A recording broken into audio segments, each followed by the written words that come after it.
ഈ വീഡിയോയിൽ ഇന്ന് നമ്മൾ ചർച്ച ചെയ്യുന്നത് ബിസിനസ് സ്റ്റഡീസിലെ സ്റ്റാഫിംഗ് ആൻഡ് ഡയറക്റ്റിംഗ് എന്ന് പറഞ്ഞ ചാപ്റ്ററാണ്.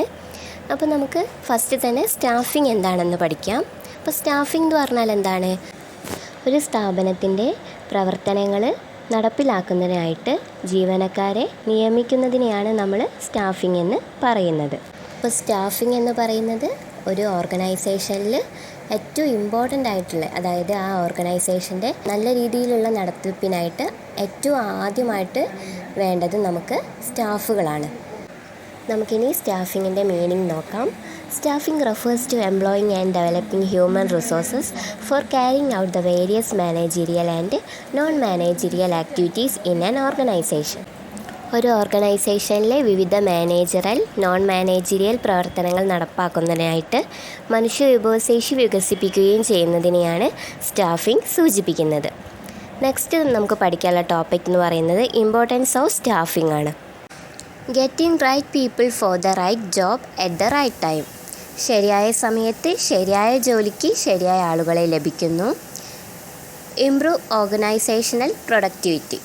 ഇപ്പോൾ സംഘടന ഉൽപ്പാദനക്ഷമത മെച്ചപ്പെടുന്നു. Providing job satisfaction to the employees. ഇപ്പോൾ ജീവനക്കാർക്ക് ജോലി സംതൃപ്തി നൽകുന്നു. Staffing maintains harmony. ഇപ്പോൾ ഐക്യം നിലനിർത്താൻ സ്റ്റാഫിംഗ് സഹായിക്കുന്നു. നെക്സ്റ്റ് നമുക്ക് പഠിക്കാനുള്ള ടോപ്പിക് എന്ന് പറയുന്നത് പ്രോസസ് ഓഫ് സ്റ്റാഫിംഗ് ആണ്. അത് ഏതൊക്കെയാണെന്ന് നമുക്ക് നോക്കാം.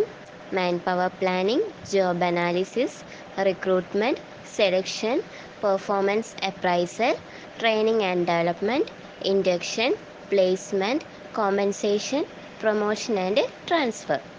അപ്പോൾ ഇത് ഓരോന്നും നമുക്ക് ഡീറ്റെയിൽ ആയിട്ട് പഠിക്കാനുണ്ട്. ഫസ്റ്റ് മാൻ പവർ പ്ലാനിംഗ് നോക്കാം. It involve estimating the man power recruitment of an organisation. അപ്പോൾ മാൻ പവർ പ്ലാനിംഗ് എന്ന് പറഞ്ഞാൽ എന്താണ്? ഒരു സ്ഥാപനത്തിൽ ആ സ്ഥാപനത്തിൻ്റെ പ്രവർത്തനം നല്ല രീതിയിൽ നടക്കാൻ എത്രത്തോളം ആളുകൾ ആവശ്യമായിട്ടുണ്ട് എന്ന് നമ്മൾ ആദ്യം മനസ്സിലാക്കിയിരിക്കണം. അതാണ് മാൻ പവർ പ്ലാനിംഗ് കൊണ്ട് ഉദ്ദേശിക്കുന്നത്. അപ്പോൾ മാൻ പവർ പ്ലാനിംഗ് എന്നാൽ ഒരു ഓർഗനൈസേഷൻ്റെ മനുഷ്യശക്തിയുടെ ആവശ്യകത കണക്കാക്കുക എന്നതാണ്. അടുത്തതായിട്ട് ഏതാണ്? ജോബ് അനാലിസിസ് ആണ്. A job analysis is A process of systematically collecting information relating to all the aspects of a job. അപ്പോൾ ഒരു ജോലിയുടെ എല്ലാ വശങ്ങളുമായി ബന്ധപ്പെട്ട വിവരങ്ങൾ ശേഖരിക്കുന്ന പ്രക്രിയയാണ് തൊഴിൽ വിശകലനം എന്ന് പറയുന്നത്. നെക്സ്റ്റ് പോയിന്റ് റിക്രൂട്ട്മെൻ്റ് ആണ്. Recruitment is A process of finding and attracting suitable applicant four employment. ഇപ്പോൾ റിക്രൂട്ട്മെൻറ്റ് കൊണ്ട് എന്താണ് ചെയ്യുന്നത്? ജോലിക്ക് അനുയോജ്യമായ തൊഴിലന്വേഷകരെ കണ്ടെത്തുകയാണ്. റിക്രൂട്ട്മെൻറ്റിൽ നമുക്ക് സോഴ്സസ് ഓഫ് റിക്രൂട്ട്മെൻറ്റ് പഠിക്കാനുണ്ട്. ഇൻറ്റേർണൽ സോഴ്സസും ഉണ്ട്, എക്സ്റ്റേണൽ സോഴ്സസും ഉണ്ട്. അപ്പോൾ ഇൻറ്റേർണൽ സോഴ്സസ് എന്ന് പറഞ്ഞാൽ എന്താണ്? ആഭ്യന്തര ഉറവിടങ്ങൾ. സ്ഥാപനത്തിൽ നിന്ന് തന്നെ നമ്മൾ ജീവനക്കാരെ കണ്ടെത്തുന്നതിനെയാണ് ആഭ്യന്തര ഉറവിടങ്ങൾ എന്ന് പറയുന്നത്. അപ്പോൾ ഏതൊക്കെയാണത്? ട്രാൻസ്ഫറും പ്രൊമോഷനുമാണ്. But transfer means shifting of an employee from one job to another without changing the responsibility and salary.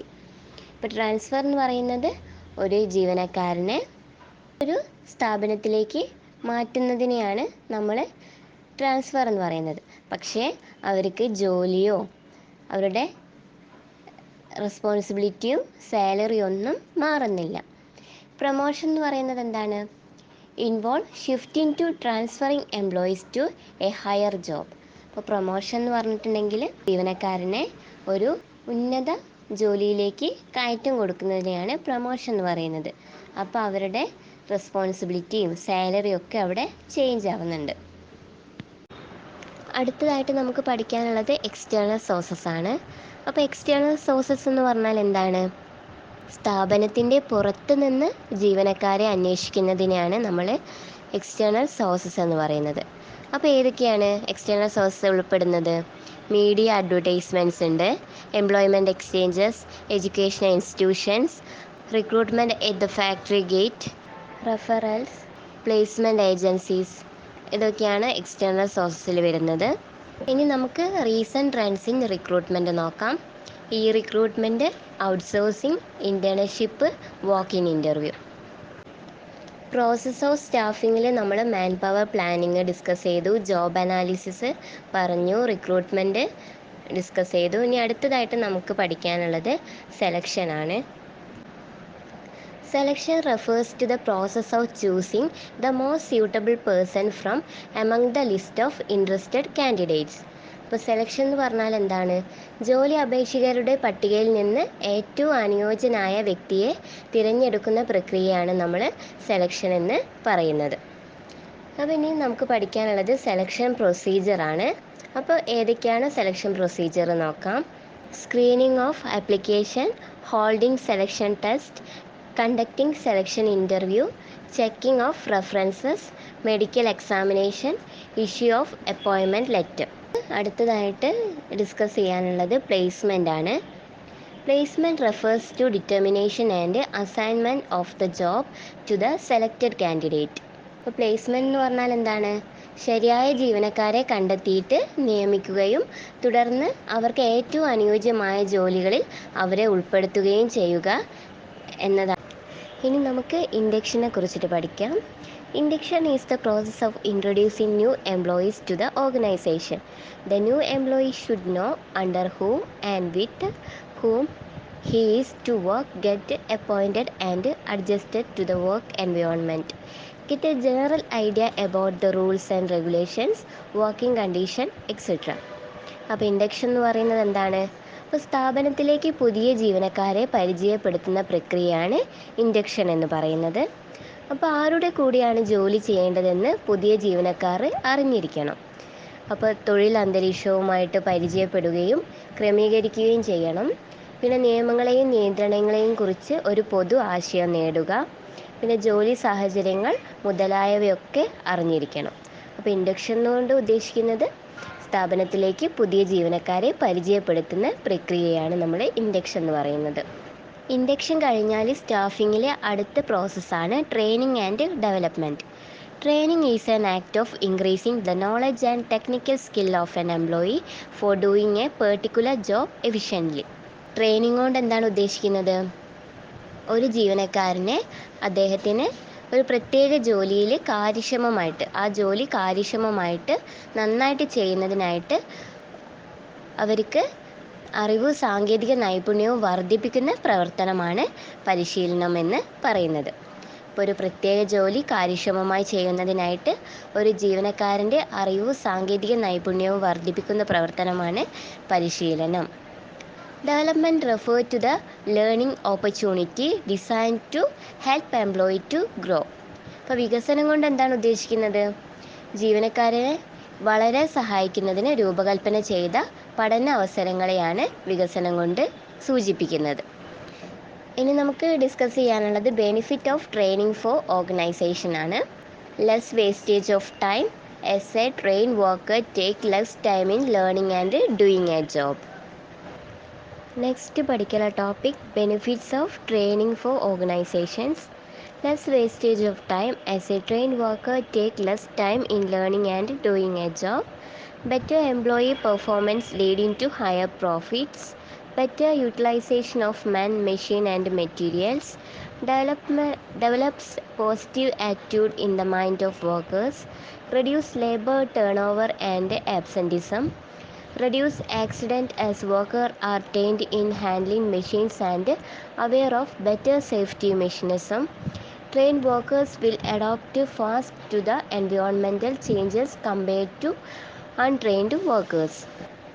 ഒരു പരിശീലനം ലഭിച്ച ഒരു തൊഴിലാളിക്ക് പഠിക്കാനും ജോലി ചെയ്യാനും കുറച്ച് സമയമെടുക്കുന്നതിനാൽ സമയം പാഴാക്കൽ കുറവായിരിക്കും. പിന്നെ ഉയർന്ന ലാഭത്തിലേക്ക് നയിക്കുന്ന ജീവനക്കാരുടെ മികച്ച പ്രകടനം ഉണ്ടാവും. തൊഴിലാളികളുടെയും യന്ത്രങ്ങളുടെയും സാമഗ്രികളുടെയും മെച്ചപ്പെട്ട ഉപയോഗം. പരിശീലനം ലഭിക്കുമ്പോൾ അതൊക്കെ ശരിയായ രീതിയിൽ ഉപയോഗിക്കും. തൊഴിലാളികളുടെ മനസ്സിൽ നല്ല മനോഭാവം വളർത്തുന്നു. അപ്പോൾ ഒരു തൊഴിലാളി പരിശീലനം ലഭിക്കുന്ന സമയത്ത് അവർക്ക് കുറച്ചുകൂടി കോൺഫിഡൻസോട് കൂടിയിട്ട് ജോലി ചെയ്യാൻ കഴിയും. പെട്ട സുരക്ഷാ സംവിധാനങ്ങളെക്കുറിച്ച് ആവുകയും അതുകൊണ്ട് തന്നെ ജോലിസ്ഥലത്ത് ഉണ്ടാകുന്ന അപകടങ്ങളൊക്കെ കുറയുന്നു. നെക്സ്റ്റ് നമുക്ക് പഠിക്കാനുള്ളത് benefits of training to the employee. Improved skill acquired from training bring better career option for workers.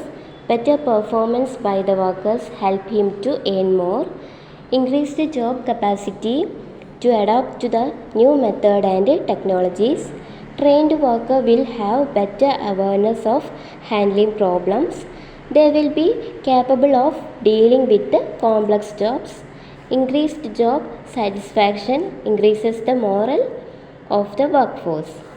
തൊഴിലാളിക്ക് പരിശീലനം കൊണ്ട് എന്തൊക്കെ ഗുണങ്ങളാണ് കിട്ടുന്നതെന്ന് പഠിക്കാം. പരിശീലനത്തിൽ നിന്ന് നേടിയെടുക്കുന്ന മെച്ചപ്പെട്ട കഴിവുകൾ തൊഴിലാളികൾക്ക് മികച്ച തൊഴിൽ സാധ്യതകൾ നൽകുന്നു. തൊഴിലാളികളുടെ മികച്ച പ്രകടനം അവനെ കൂടുതൽ സമ്പാദിക്കാൻ സഹായിക്കുന്നു. പുതിയ രീതികളും സാങ്കേതിക വിദ്യകളും സ്വീകരിക്കുന്നതിനുള്ള തൊഴിൽ ശേഷി വർദ്ധിപ്പിക്കുക ചെയ്യുന്നുണ്ട്. പരിശീലനം ലഭിച്ച തൊഴിലാളിക്ക് പ്രശ്നങ്ങൾ കൈകാര്യം ചെയ്യുന്നതിൽ മികച്ച അവബോധം ഉണ്ടായിരിക്കും.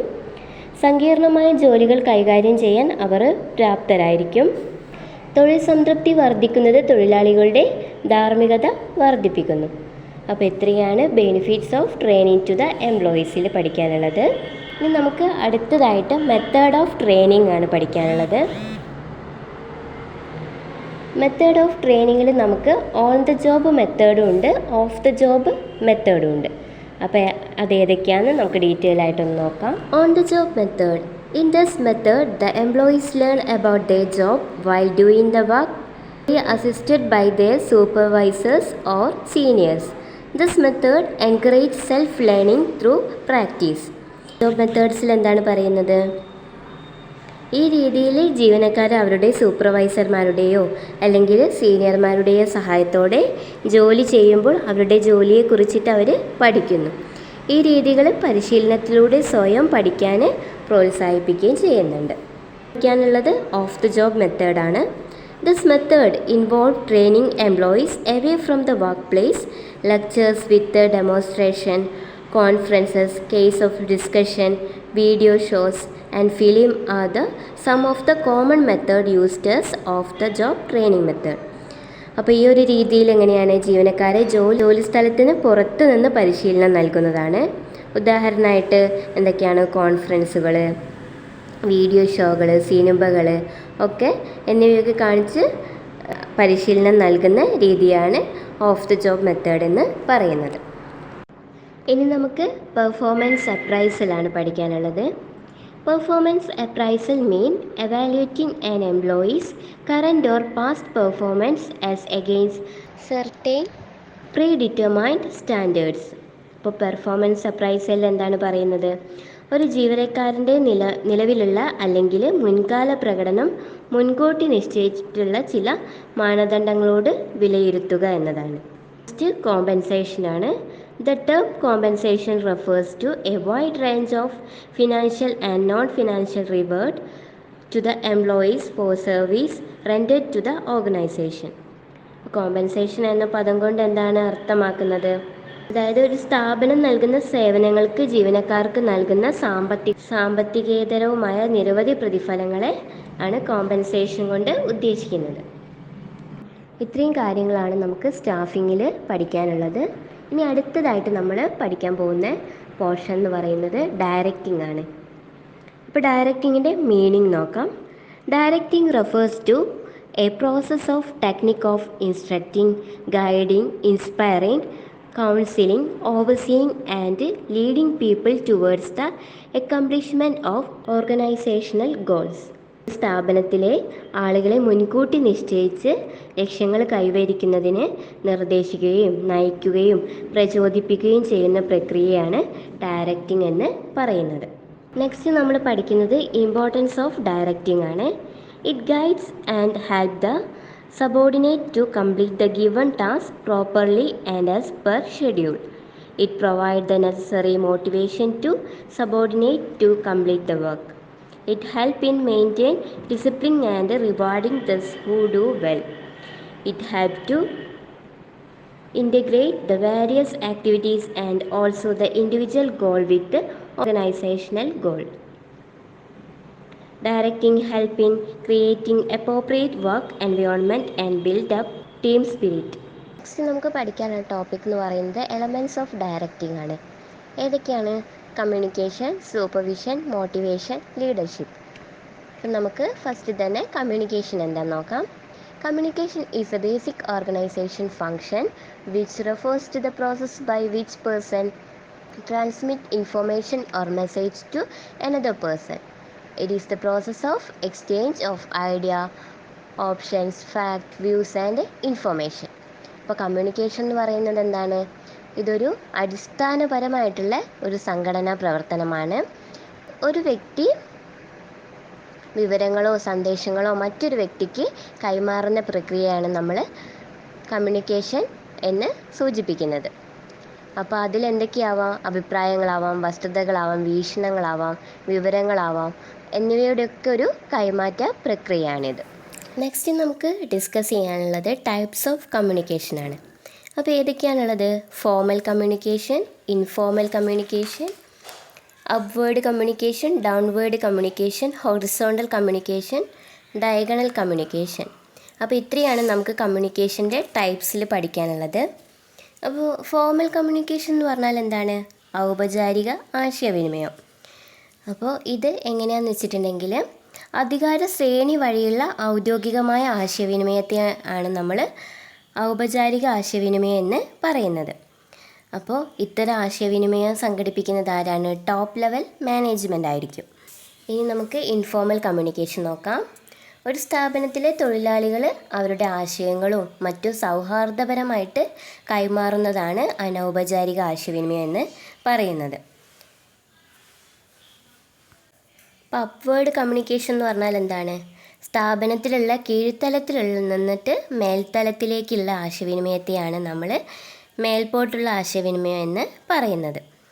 അപ്പോൾ കീഴ് ജീവനക്കാർ അവരുടെ മേധാവികളുമായിട്ട് നടത്തുന്ന ആശയവിനിമയ രീതിക്കാണ് നമ്മൾ അപ്വേർഡ് കമ്മ്യൂണിക്കേഷൻ എന്ന് പറയുന്നത്. ഇനി നമുക്ക് ഡൗൺവേർഡ് കമ്മ്യൂണിക്കേഷൻ പഠിക്കാം.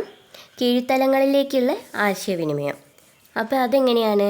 ഉന്നത തലങ്ങളിൽ നിന്ന് കീഴ്ത്തലങ്ങളിലേക്കുള്ള ആശയവിനിമയത്തിനെയാണ് നമ്മൾ കീഴ്പോട്ടുള്ള ആശയവിനിമയം എന്ന് പറയുന്നത്.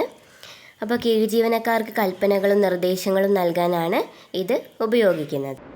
ഇനി നമുക്ക് നെക്സ്റ്റ് പഠിക്കാനുള്ളത് ബാരിയേഴ്സ് ടു എഫക്റ്റീവ് കമ്മ്യൂണിക്കേഷനാണ്. ഏതൊക്കെയാണ്? സെമാൻറ്റിക് തടസ്സങ്ങൾ, വ്യത്യസ്ത അർത്ഥങ്ങളുള്ള ചിഹ്നങ്ങൾ, മോശമായി പ്രകടിപ്പിക്കപ്പെട്ട സന്ദേശം, തെറ്റായ വിവർത്തനം, വ്യക്തമാക്കാത്ത അനുമാനങ്ങൾ, മനഃശാസ്ത്രപരമായ തടസ്സങ്ങൾ, ശ്രദ്ധക്കുറവ്, ട്രാൻസ്മിഷൻ വഴിയുള്ള നഷ്ടം, മോശം നിലനിർത്തൽ, അകാല മൂല്യനിർണ്ണയം. ഇനി നമുക്ക് തടസ്സങ്ങളെ എങ്ങനെ മറികടക്കാം എന്നുള്ളതാണ് പഠിക്കാനുള്ളത്. അപ്പോൾ എന്താണ്? ആശയവിനിമയം നടത്തുന്നതിന് മുൻപ് മറ്റുള്ളവരുമായിട്ട് നമ്മൾ നന്നായിട്ട് സംസാരിച്ചിരിക്കണം. സ്വീകർത്താവിൻ്റെ ആവശ്യങ്ങൾക്കനുസരിച്ച് ആശയവിനിമയം നടത്തുക. ആശയവിനിമയം നടത്തുന്നതിന് മുൻപ് ആശയം വ്യക്തമാക്കുക. പിന്നെ നല്ല ശ്രോതാവായിരിക്കുക. ശരിയായ ഫീഡ്ബാക്ക്, ഫോളോ അപ്പ് കമ്മ്യൂണിക്കേഷൻ, അനൗപചാരിക ചാനലുകളുടെ ഉപയോഗം. നെക്സ്റ്റ് പഠിക്കാനുള്ളത് സൂപ്പർവിഷനാണ്. After the employees have been instructed regarding what they have to do and how to do, it is the duty of the manager to see that they perform the work as per instructions. This is known as supervision. സൂപ്പർവിഷനോട് എന്താണ് ഉദ്ദേശിക്കുന്നത്? എന്താണ് ചെയ്യേണ്ടതെന്നും എങ്ങനെ ചെയ്യണമെന്നും ജീവനക്കാർക്ക് നിർദ്ദേശം നൽകിയ ശേഷം ചെയ്യുക. അവർ നിർദ്ദേശങ്ങൾക്ക് അനുസൃതമായിട്ട് ജോലി നിർവഹിക്കുന്നുവെന്ന് കാണേണ്ടത് മാനേജറുടെ കടമയാണ്. അപ്പോൾ ഇതാണ് സൂപ്പർവിഷൻ എന്ന് അറിയപ്പെടുന്നത്. നമുക്ക് നെക്സ്റ്റ് പഠിക്കാനുള്ളത് ഫങ്ഷൻസ് ഓഫ് എ സൂപ്പർവൈസറാണ്. Link between top management and workers, creating ideal atmosphere, guiding the workers, quality output, feedback, suggest training programs. അപ്പോൾ ഒരു സൂപ്പർവൈസറുടെ പ്രവർത്തനങ്ങൾ എന്തൊക്കെയാണ്? ഉന്നത മാനേജ്മെൻറ്റും തൊഴിലാളികളും തമ്മിലുള്ള ബന്ധം നിലനിർത്തണം, അനുയോജ്യമായ അന്തരീക്ഷം സൃഷ്ടിക്കുന്നു, തൊഴിലാളികളെ ജോലിയിലേക്ക് നയിക്കുന്നു, ഗുണമേന്മയുള്ള ഔട്ട്പുട്ട്, പിന്നെ ഫീഡ്ബാക്ക്, പരിശീലന പരിപാടികൾ നിർദ്ദേശിക്കുക. ഇതൊക്കെയാണ് ഒരു സൂപ്പർവൈസറെ പ്രവർത്തനങ്ങളിൽ പെടുന്നത്. ഇനി നമുക്ക് പഠിക്കാനുള്ളത് മോട്ടിവേഷനാണ്. Motivation is one of the important element of directing. It requires manager to inspire or induce the employees to act and get the expected result. This is called motivation. Motivation എന്ന് പറഞ്ഞാൽ എന്താണ്? നമ്മുടെ ഡയറക്റ്റിങ്ങിലെ പ്രധാനപ്പെട്ട ഘടകങ്ങളിലൊന്നാണ് മോട്ടിവേഷൻ എന്ന് പറയുന്നത്. അപ്പോൾ നമ്മൾ പ്രതീക്ഷിച്ച റിസൾട്ട് കിട്ടണമെങ്കിൽ നമ്മൾ ജീവനക്കാരെ പ്രചോദിപ്പിക്കണം. അപ്പോൾ ഈ ഒരു പ്രചോദനത്തിനെയാണ് നമ്മൾ മോട്ടിവേഷൻ എന്ന് വിളിക്കുന്നത്. Importance of motivation. Maximum utilization of the factor of production like men, money, material, etc. Reduce employee turnover and absenteeism. Fosters a sense of belongingness among the employees towards the organization and also improve their morals. Motivation help in reducing the number of complaints and grievances. The wastage and accident rate to also come down, and with the proper motivational techniques, management can attract competent and best skilled employees. നമുക്ക് next പഠിക്കാനുള്ള topic എന്ന് പറയുന്നത് Maslow's need hierarchy തിയറിയാണ്. അപ്പോൾ ഇതിൽ Maslow എന്താണ് പറയുന്നത്? ഒരു ജീവനക്കാരെ പ്രചോദിപ്പിക്കാൻ കഴിയണമെങ്കിൽ മാനേജർ ആദ്യം അയാളുടെ ആവശ്യങ്ങൾ മനസ്സിലാക്കിയിരിക്കണം. അപ്പോൾ മാസ്ലോയുടെ സിദ്ധാന്തപ്രകാരം മാനുഷിക ആവശ്യങ്ങൾ ശ്രേണി രൂപത്തിൽ അദ്ദേഹം ക്രമീകരിച്ചിട്ടുണ്ട്. അപ്പോൾ നമുക്ക് അത് ഏതൊക്കെയാണെന്ന് നോക്കാം. Psychological needs, safety and security needs, social needs, esteem needs, self actualisation needs. മാനുഷിക ആവശ്യങ്ങളെ അദ്ദേഹം ഇങ്ങനെയാണ് ക്രമീകരിച്ചിരിക്കുന്നത്. അപ്പോൾ നമുക്ക് ഓരോന്നൊന്ന് ജസ്റ്റ് ഒന്ന് ഷോർട്ടായിട്ടൊന്ന് പറഞ്ഞിട്ട് പോവാം. Psychological needs. These needs include need for food, shelter and clothing. ഇപ്പോൾ സൈക്കോളജിക്കൽ നീഡ്സിൽ എന്താണ് പറയുന്നത്? നമ്മളെ ഏറ്റവും അടിസ്ഥാന ആവശ്യങ്ങളായ വസ്ത്രം, ഭക്ഷണം, പാർപ്പിടം തുടങ്ങിയൊക്കെ ഉൾപ്പെട്ടതാണ് നമ്മുടെ ശാരീരിക ആവശ്യങ്ങളെന്ന് പറയുന്നത്. Next safety and security needs. അപ്പോൾ ഇതിലെന്താണ്?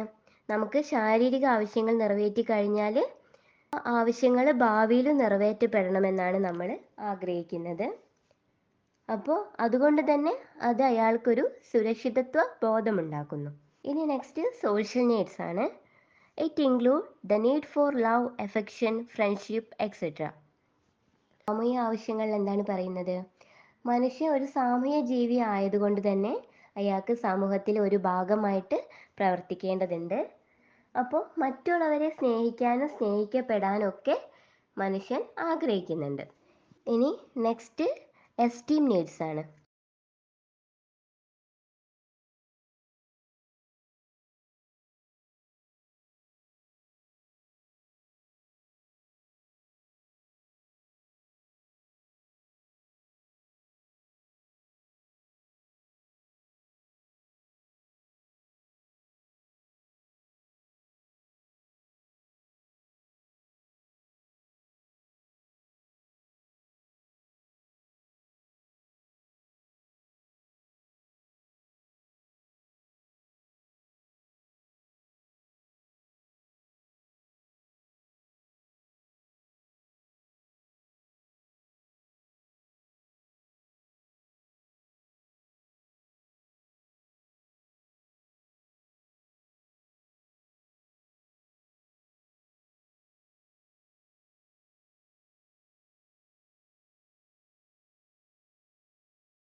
These are the needs for respect and recognition. Esteem needs are also known as ego needs. അപ്പോൾ അഭിമാന ആവശ്യങ്ങൾ എന്താണ്? അതായത് സ്വന്തം അഭിമാനം, ആത്മവിശ്വാസം, സമൂഹം തനിക്ക് വില കൽപ്പിക്കുന്നുണ്ട് എന്ന് തോന്നൽ, പിന്നെ താൻ മറ്റുള്ളവരിൽ നിന്ന് വേറിട്ട് നിൽക്കുന്നവനാണെന്നുള്ള തോന്നൽ എന്നിവയൊക്കെയാണ് നമ്മൾ അഭിമാന ആവശ്യങ്ങളിൽ പറയുന്നത്. അപ്പോൾ നമ്മുടെ എസ്റ്റീം നീഡ്സിനെ ഈഗോ നീഡ്സും കൂടി അറിയപ്പെടുന്നുണ്ട്. അടുത്തതായിട്ട് സെൽഫ് ആക്ച്വലൈസേഷൻ നീഡാണ്. Self actualisation needs are concerned with becoming what a person is capable of becoming. This needs include need for growth. അപ്പോൾ സ്വന്തം സാക്ഷാത്കാരത്തിനുള്ള ആവശ്യങ്ങൾ എന്താണ്? അപ്പോൾ ഒരാളുടെ ആവശ്യ ശ്രേണിയിൽ അവസാന ആവശ്യമായി കണക്കാക്കുന്നത് ഇതാണ്. അപ്പോൾ സ്വന്തം സാക്ഷാത്കാരത്തിനുള്ള ആവശ്യങ്ങൾ അവരുടെ സ്വപ്നങ്ങളുടെയും കാഴ്ചകളുടെയൊക്കെ പൂർത്തീകരണമായിരിക്കും.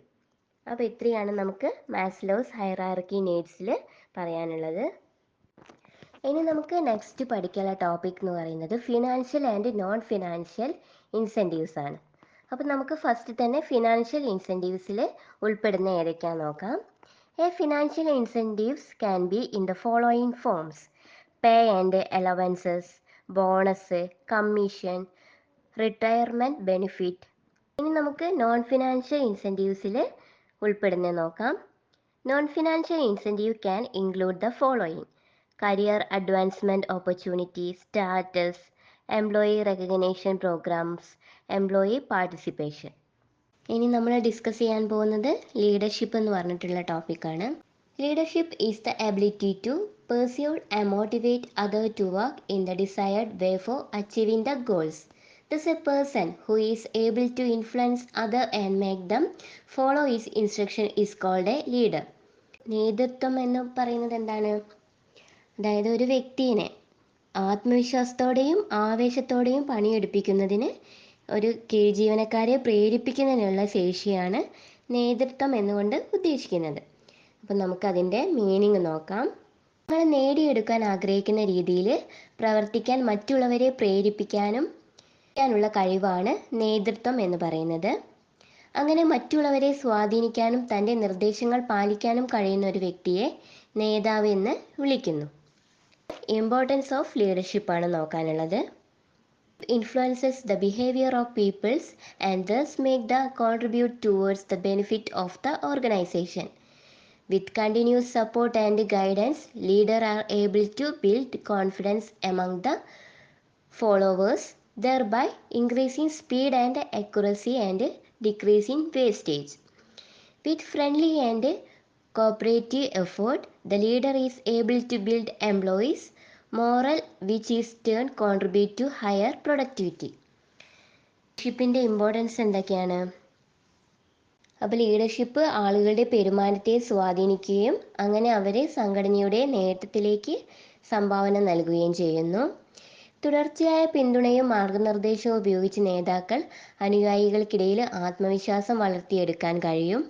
അതുവഴി വേഗതയും കൃത്യതയും വർദ്ധിപ്പിക്കുകയും പാഴാക്കുന്നത് കുറയ്ക്കുകയും ചെയ്യുന്നു. സൗഹൃദപരവും സഹകരണപരവുമായ പരിശ്രമത്തിലൂടെ തൊഴിലാളികളുടെ മനോവീര്യം വളർത്തിയെടുക്കാൻ നേതാവിന് കഴിയും. അത് ഉയർന്ന ഉൽപ്പാദനക്ഷമതയിലേക്ക് നയിക്കുകയും ചെയ്യുന്നു. അപ്പോൾ ഇത്രയാണ് ഇമ്പോർട്ടൻസ് ഓഫ് ലീഡർഷിപ്പിൽ നമുക്ക് പഠിക്കാനുള്ളത്. ഇനി നമുക്ക് പഠിക്കാനുള്ളത് ലീഡർഷിപ്പ് ക്വാളിറ്റീസ് ആണ്. കോമ്പിറ്റൻ്റ് ഒക്കെയാണ്: intelligent, analytical, honesty, sincerity, sense of responsibility. Leader എന്ന് പറയുന്നത് കഴിവുള്ള, ബുദ്ധിയുള്ള ആളായിരിക്കണം. അപ്പോൾ തൊഴിലാളികൾ അഭിമുഖീകരിക്കുന്ന പ്രശ്നങ്ങൾ പെട്ടെന്ന് പരിശോധിച്ചിട്ട് പരിഹാരം ഉണ്ടാക്കാനുള്ള സാമാന്യ ബുദ്ധി ഉണ്ടായിരിക്കണം ലീഡർക്ക്. ആശയവിനിമയ വൈദഗ്ധ്യം ഉണ്ടായിരിക്കണം. ഫലപ്രദമായിട്ട് ആശയവിനിമയം നടത്താൻ കഴിവുള്ള ആളാവണം നേതാവ്. സത്യസന്ധത ഉണ്ടായിരിക്കണം, ആത്മാർത്ഥത ഉണ്ടായിരിക്കണം. പിന്നെ അത് മാത്രമല്ല, തൻ്റെ റെസ്പോൺസിബിലിറ്റി അറിഞ്ഞിട്ട് അദ്ദേഹം പ്രവർത്തിക്കണം. ഒരു നല്ലൊരു ലീഡർ തൻ്റെ റെസ്പോൺസിബിലിറ്റി അറിഞ്ഞിട്ട് ഉത്തരവാദിത്വ ബോധത്തോട് കൂടിയിട്ട് കാര്യങ്ങളൊക്കെ കൈകാര്യം ചെയ്യണം. അപ്പോൾ ഇത്രയാണ് നമുക്ക് ഈ ഒരു ചാപ്റ്ററിൽ പഠിക്കാനുള്ളത്.